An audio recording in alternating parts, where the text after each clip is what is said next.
ഭാര്യയെ മഞ്ഞൾ തേപ്പിച്ച് കുളിപ്പിക്കുന്നൊക്കെ ഒരു സുഖമല്ലേ? എങ്ങനെ എങ്ങനെ? അല്ല, ഭാര്യയ്ക്ക് മഞ്ഞൾ പുരട്ടി കൊടുക്കുന്നതിന്റെ ഐശ്വര്യേ ഭർത്താവിനുണ്ടെന്ന് പറയായിരുന്നു. ശരി ശരി. താനേ അവിടെ അനങ്ങാതെ നിന്നേ, ഞാൻ ഈ മഞ്ഞൾ പുരട്ടട്ടെ.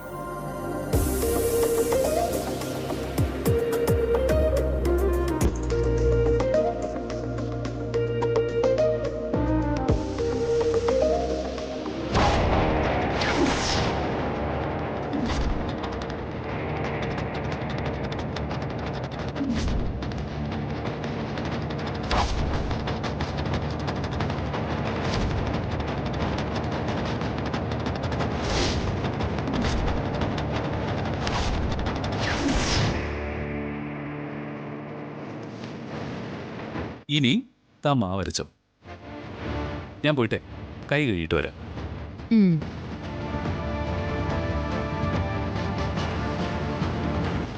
സാറിന്റെ കൈകൊണ്ട് മുഖത്ത് തേച്ച മഞ്ഞളല്ലേ ഇത്? കുറച്ചു നേരം ഇത് മുഖത്ത് കിടക്കട്ടെ.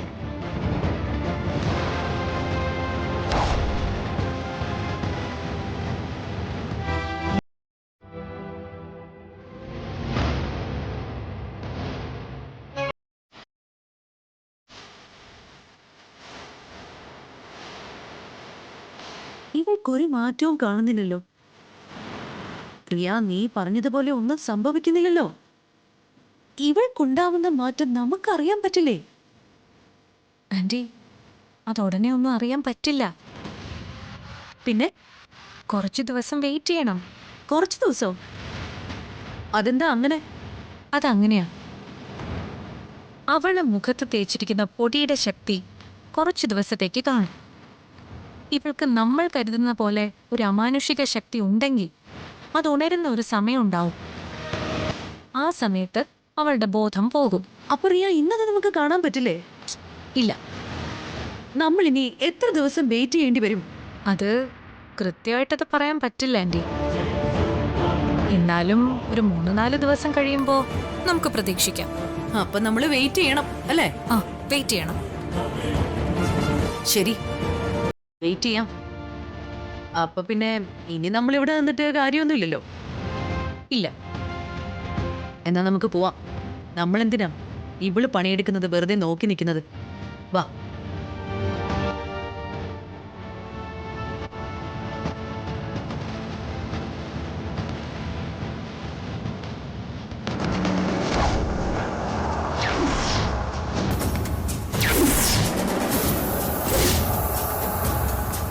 ഇതെന്താ ചൊറിയുന്നത്? വിശേഷപ്പെട്ട മഞ്ഞളാണെന്നാണല്ലോ പല്ലവി പറഞ്ഞത്. എന്നിട്ടും എന്താ ചൊറിയുന്നത്? കഴുകിക്കളഞ്ഞാലോ? അല്ലെങ്കിൽ വേണ്ട. വിശാൽ സാറ് സ്നേഹത്തോടെ മുഖത്ത് പുരട്ടി തന്നതല്ലേ. കുറച്ചു നേരം കൂടി ഈ മഞ്ഞൾ മുഖത്ത് കിടക്കട്ടെ.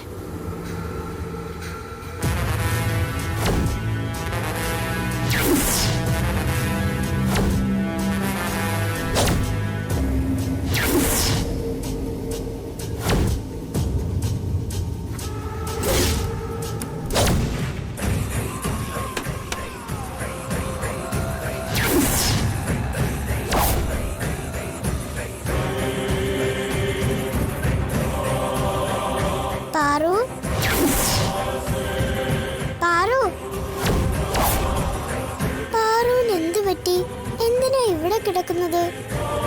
പാറു, പാറു, പാറു, പാറു മയങ്ങുകയാണോ? ഉണരുന്നില്ലല്ലോ. പാറുവിന് എന്താ സംഭവിച്ചത്?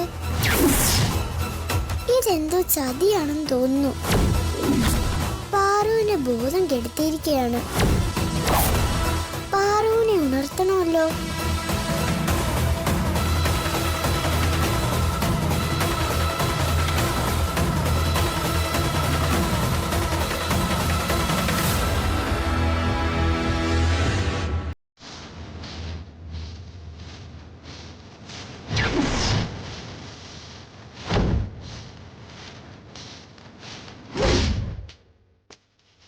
പാറു,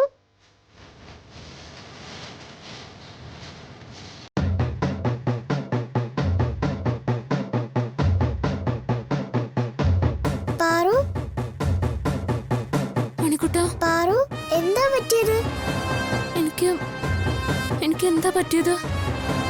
എനിക്കൊന്നും അറിയില്ല മണിക്കുട്ട. ഞാൻ വരുമ്പോ പാറു ഇവിടെ മയങ്ങി കിടക്കുകയായിരുന്നു. അത് കണ്ടിട്ട് എനിക്കെന്തോ പന്തികേട് തോന്നി. വിളിച്ചിട്ട് എഴുന്നേൽക്കുന്നില്ല. പിന്നെ ഞാൻ നേരെ ചെന്ന് തീർത്ഥകുംഭത്തിൽ നിന്ന് തുളസിയില എടുത്തോണ്ട് വന്ന് പാറുവിന്റെ മുഖത്തിട്ടു. അപ്പോഴാ പാറുവിന് ബോധം വീണത്. എനിക്ക് എങ്ങനെ ബോധക്കേടുണ്ടായത്? എന്താ സംഭവിച്ചത്? ശ്ശോ, എനിക്കൊന്നും മനസ്സിലാവുന്നില്ലല്ലോ. ഇവിടെ എന്തോ ചതി നടക്കുന്നുണ്ട് പാറു. പാറുവിനറിയാലോ പക്ഷികൾക്കും മൃഗങ്ങൾക്കും ആപത്ത് മുൻകൂട്ടി കാണാൻ കഴിയുമെന്ന്. ഞാനും അങ്ങനെ ഒരു ആപത്ത് കാണുന്നുണ്ട്. ആപത്തുകൾ ഏത് രൂപത്തിലും എപ്പോ വേണമെങ്കിലും വരാൻ പാറു. സൂക്ഷിക്കണം. മണിക്കുട്ട, എന്താപത്താ നീ കാണുന്നത്? അത് വ്യക്തമല്ല, പക്ഷേ പാറു ജാഗ്രതയോടെ ഇരിക്കണം. ശ്രദ്ധിക്കണം പാറു.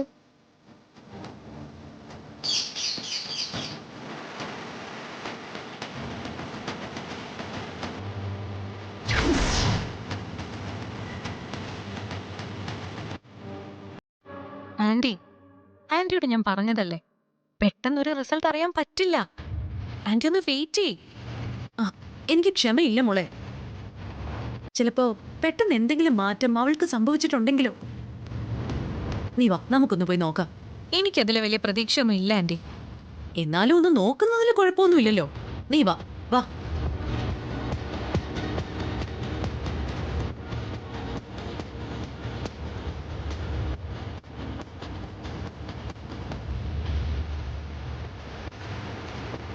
പ്രിയ, അവളിൽ യാതൊരു മാറ്റവും കാണുന്നില്ലല്ലോ. അതല്ലേ ഞാൻ പറഞ്ഞേ. പ്രിയ, ഇവളെ വിശ്വസിക്കാൻ പറ്റില്ല. ഇവള് ചിലപ്പോ നമ്മുടെ പ്രയോഗത്തിൽ നിന്നും എങ്ങനെയെങ്കിലും രക്ഷപ്പെട്ട് കാണും. അങ്ങനെ വരാൻ സാധ്യതയൊന്നുമില്ല.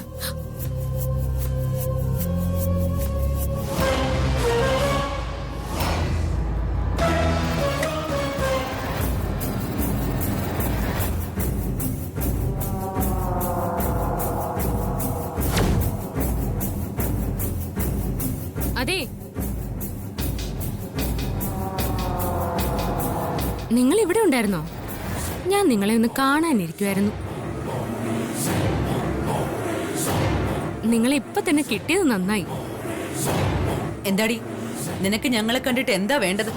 അതെ, എനിക്ക് നിങ്ങളെ പോലെ അറിവും ലോകപരിചയവും ഒന്നും ഇല്ലായിരിക്കും.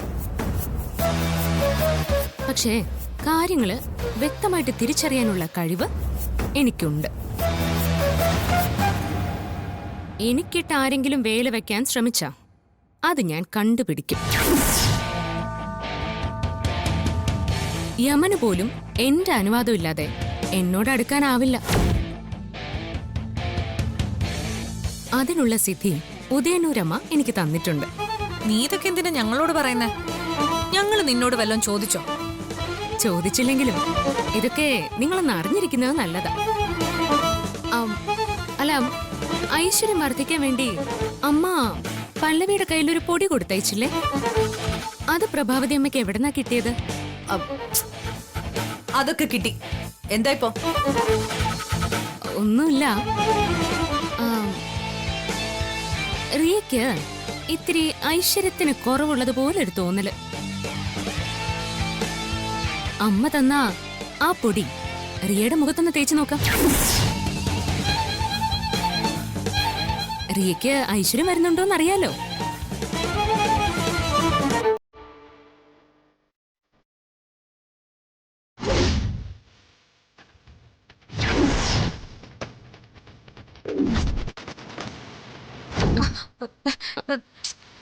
അയ്യോ, തേക്കണം. ഐശ്വര്യം വരുന്നുണ്ടോ നോക്കട്ടെ. റിയ, അനങ്ങാതെ നിക്ക്. നോക്കട്ടേന്നെ. വീട്ട് നോക്കട്ടെ റിയ. പാർവതി, വീട്ടു പാർവതി, വീട്ട്. റിയ, അടങ്ങി നിക്ക്. അനങ്ങാതെ നിക്ക്. ഐശ്വര്യം വരുന്നുണ്ടോ നോക്കട്ടേന്നെ. അടങ്ങി നിക്ക്. അടങ്ങി നിക്ക്. റിയ,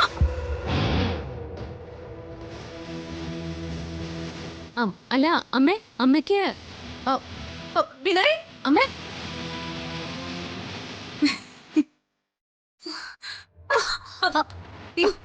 എന്തു പറ്റി റിയ? എന്തു പറ്റി? നീ എന്ത് കണ്ടിട്ടായി പേടിച്ചോടി വരുന്നത്? പാർവതി, പാർവതിക്ക് എന്തു പറ്റി? ഒന്നും പറ്റിയില്ല. അവളെന്നെ ഓ, മനസ്സിലായി മനസ്സിലായി. ഇനി നീ കഷ്ടപ്പെട്ട് ഒന്നും പറയണ്ട. പാർവതി നിന്നെ വിരട്ടി ഓടിച്ചു അല്ലേ? മോളെ റിയ, അവളോട് ഇടപെടുമ്പോ വളരെ സൂക്ഷിച്ച് ഇടപെടണം കേട്ടോ. അവളെ നീ ഉദ്ദേശിക്കുന്ന പോലെ ഒരാളെയല്ല കേട്ടോ. മാരകോ, ഒടും മാരകം. നിനക്ക് അവളുടെ ഫ്ലാഷ് ബാക്ക് ഒന്നും അറിയില്ല അല്ലേ? അറിയിച്ചു തരാം, നീ കേട്ടോ.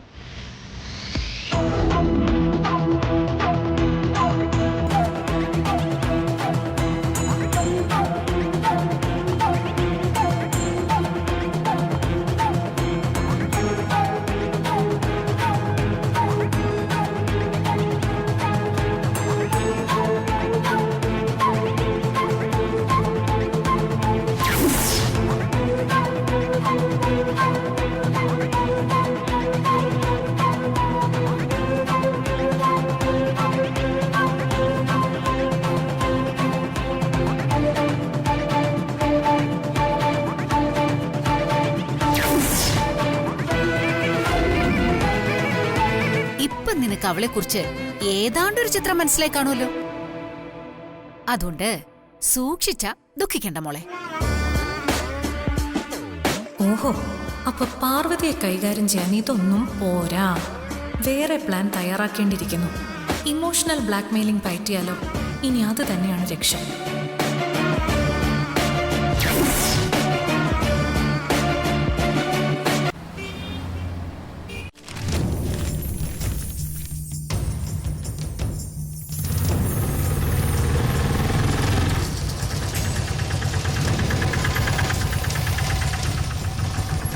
എത്രയായി? 100.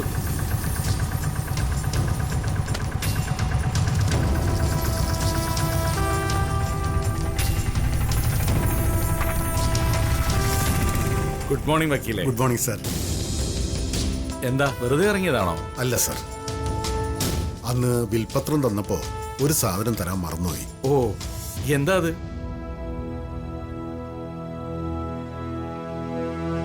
ഇതെന്താ? പറയാം സാർ. സാർ മരുമകളെ വിളിക്കണം. ഇതും പാർവതിയുടെ കയ്യിൽ തന്നെ കൊടുക്കേണ്ടത്. ശരി, വക്കീല് വാ. വരണം. മോളെ പാർവതി. എന്താച്ചാ? ആ, മോളിങ്ങി വന്നേ. ആ, ശരി ശരി. ആ, വക്കീലേ ഇരിക്കണം, അവളിപ്പോ വരും. ഓ,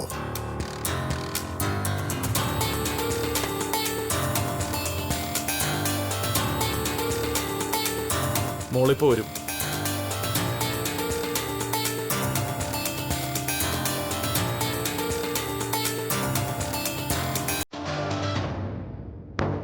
ഇയാളാണോ വന്നത്? ഇയാൾ എന്തിനാണ് ഇപ്പൊ ഇവിടെ വന്നത്? വാ നോക്കാം.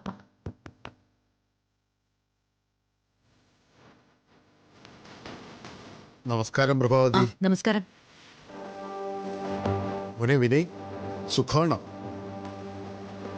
ഞങ്ങൾക്ക് പ്രത്യേകിച്ച് കുഴപ്പമൊന്നുമില്ല. അല്ല, വക്കീല് വന്നത്? ആക്ച്വലി ഞാൻ വന്നത് പാർവതിയെ കാണാനാ.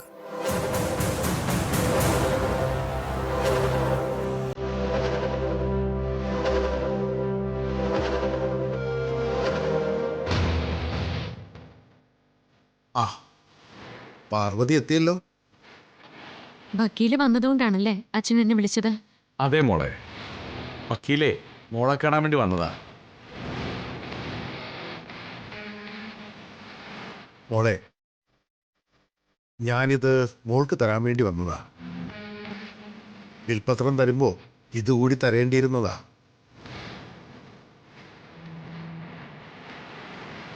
അന്നത് സാധിച്ചില്ല. അന്നേരം ഇത് കോടതിയിലായിരുന്നു. എന്താണിത്? ഇത് വിൽപത്രത്തിനൊപ്പം വിശ്വനാഥൻ സാർ എന്നെ ഏൽപ്പിച്ചിരുന്ന ഒരു ഡയറിയാണ്.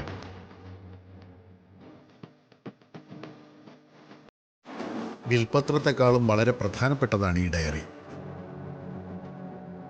പുറത്ത് ആരും അറിയാൻ പാടില്ലാത്ത ചില രഹസ്യങ്ങൾ ഇതിലുണ്ട്. അതുകൊണ്ട് ഇത് ഭദ്രമായി സൂക്ഷിക്കണം. ഈ ഡയറിയും ഗായത്രി ദേവിയുടെ മരുമകള് പാർവതിയെ മാത്രമേ ഏൽപ്പിക്കാൻ പാടുള്ളൂ എന്ന് വിശ്വനാഥൻ സാർ എന്നോട് പറഞ്ഞിട്ടുണ്ടായിരുന്നു. അതുകൊണ്ടാണ് ഞാനിത് പാർവതിയെ ഏൽപ്പിക്കുന്നത്. പാർവതിക്ക് മാത്രമേ ഇതിനുള്ളിൽ എന്താണെന്ന് വായിക്കാനുള്ള അവകാശമുള്ളൂ.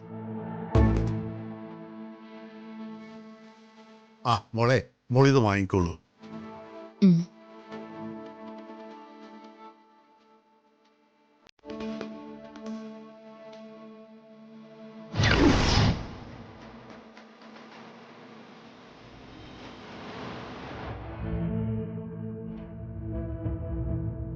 അല്ല വക്കീലെ, എല്ലാം പാർവതിയെ മാത്രം ഏൽപ്പിക്കുന്നത് എന്തിനാ?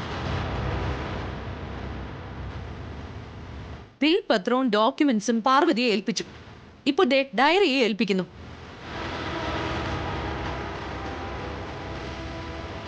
ഈ ഡയറി എന്നെ ഏൽപ്പിച്ചാൽ എന്താ കുഴപ്പം?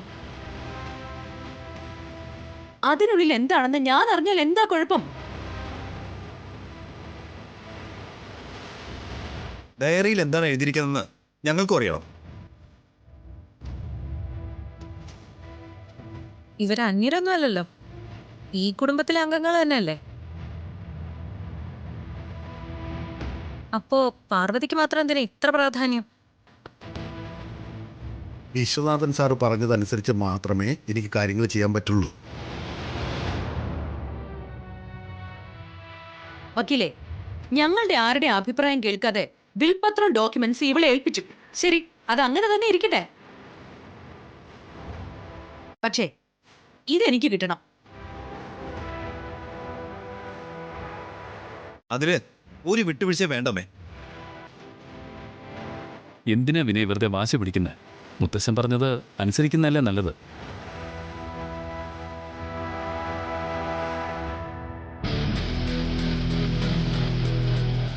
അത് മതി. അമ്മാവന്റെ വാക്കിൻപടി മതി എല്ലാ കാര്യങ്ങളും.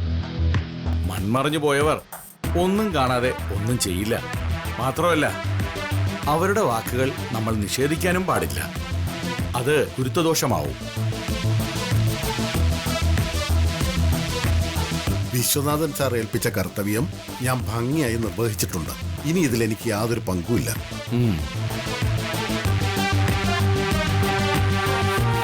ഡയറി പാർവതി മാത്രം വായിക്കണമെന്നാണ് വിശ്വനാഥൻ സാറിന്റെ ആഗ്രഹം.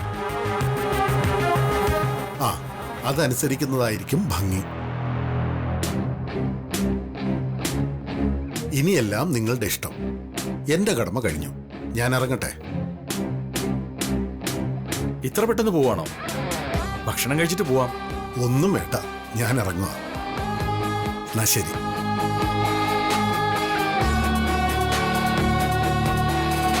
അല്ല, മറ്റുള്ളവരുടെ ഡയറി വായിക്കാൻ പാടില്ലെന്നല്ലേ ഉള്ളൂ. വായിക്കുന്നത് കേൾക്കാലോ.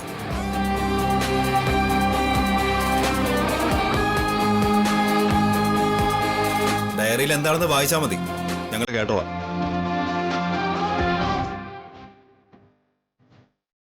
പാർവതി, ആ ഡയറിയിൽ എന്താണെന്ന് വായിക്കും.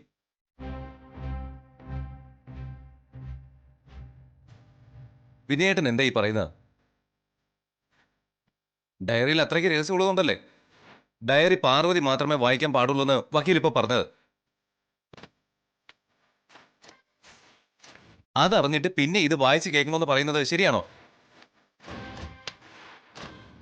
അറിയാൻ പാടില്ല എന്ന് പറയുന്ന കാര്യങ്ങള് വെറുതെ അറിയാതിരിക്കുന്നതല്ലേ നല്ലത്. ഇത് എന്തായാലും അറിയണം. ഡയറിയിൽ എന്താണെന്ന് അറിയണമല്ലോ. നിങ്ങൾ എല്ലാവരും കൂടി ഇങ്ങനെ ബഹളം വെക്കാതെ ഇത് പാർവതി മാത്രം വായിച്ചാൽ മതി. പാർവതി മോളെ, നീ ഇത് അകത്ത് കൊണ്ടുപോയി ഭദ്രമായിട്ട് സൂക്ഷിച്ചു വയ്ക്കുക. ചെല്ല്. ഓ, അപ്പോ പാർവതിക്ക് മാത്രമേ ഇവിടെ അവകാശവും അധികാരവും ഒക്കെ ഉള്ളൂ. ഞങ്ങള് വെറും അഗതികളല്ലേ? വേണ്ട, അങ്ങനെ അഭയാർത്ഥികളെ പോലെ ഒരു വോയിസും ഇല്ലാതെ ഒരു വിലയും ഇല്ലാതെ ഈ വീട്ടിലിനി ഞങ്ങൾക്ക് പറ്റില്ല. വിനായ്, നമുക്ക് പോവാം.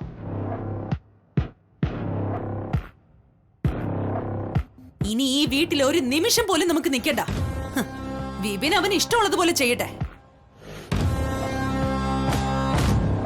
അല്ല അമ്മ, അത് നീ വരുന്നുണ്ടോ? ആര് വന്നില്ലെങ്കിലും ശരി, ഞാൻ പോകും. അമ്മേ അമ്മേ അമ്മേ അമ്മ ഇങ്ങനെ ഇറങ്ങി പോകരുത്. വേണ്ടടാ, അത്രയ്ക്ക് ഗതികെട്ട് എനിക്കിവിടെ കഴിയണ്ട. അമ്മ ഞാനൊന്ന് പറയട്ടെ. നിനക്ക് എന്താ വിശാൽ പറയാനുള്ളത്? നീ ഇനി ഒന്നും പറയണ്ട. ഇതെല്ലാം കണ്ടിട്ടും നീ എന്താ ന്യായത്തിന്റെ ഭാഗത്ത് നിൽക്കാത്തത്? വിശാൽ, ഇവിടെ എല്ലാവർക്കും തുല്യ അവകാശമാണോ അല്ലയോ? അത് നീ പറ. പ്രഭേ, ആരും ഒന്നും മിണ്ടണ്ട. ഞാൻ ചോദിച്ചത് വിശാലിനോടാണ്. അവൻ മറുപടി പറയട്ടെ.